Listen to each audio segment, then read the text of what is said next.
Hey sports fans, Ballers Club Prez here. Today I'm going to be doing a knife review of this guy, the Benchmade 565-1 Mini Freek. So I've had this knife for about 2 weeks now, and I got one of the first ones that came into Canada, and I generally like it. I think it's a great blade shape and handle shape, so I love the profile of it. I love the S90V.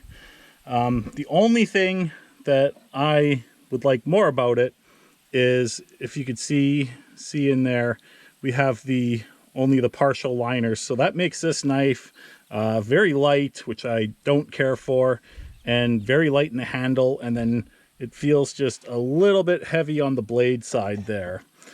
And it sort of reminds me actually of the Bug Out, which I don't have because I find it to be way too light, but also the Hogue Deca. So same thing again, G10 handles on this one, but the partial liners there, which makes this knife, albeit a very good knife, just a little bit heavy in the blade for my taste. I wish there was more weight in the handle so I could feel like I'm really hanging on to something, but I would give it,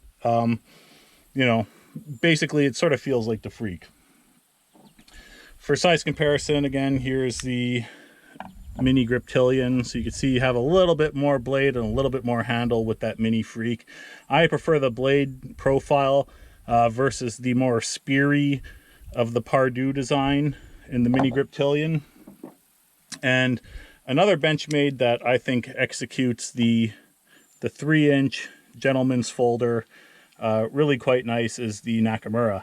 The Nakamura actually does have full DLC coated stainless liners. They're not even skeletonized, and that just gives this knife like a lot more weight in the handle, which I like. I feel like I'm hanging on to something and that the blade isn't gonna, as it's dragging when you're cutting, pull the handle out of my hand basically.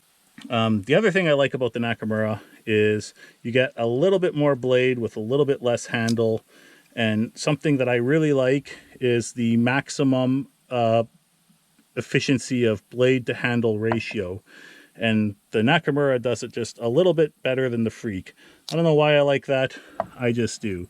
As you can see, the Freek tiny bit longer, but you get a little less blade, and that's because there's a lanyard hole they had to consider in there. But for me, I prefer that maximum amount of blade to handle ratio.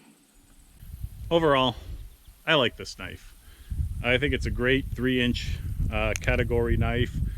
S90V, you get all the hardness and it's still stainless, so it's a really good maintenance-free steel.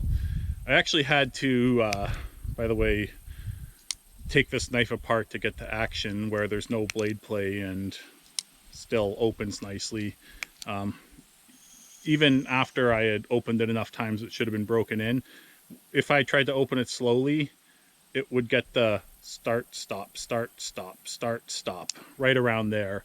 So something was, not quite right with those phosphor bronze washers that are in there. But now, after I opened it up, did a little cleanup of everything, the pivot and all that, and then a little bit of lube and put it back together.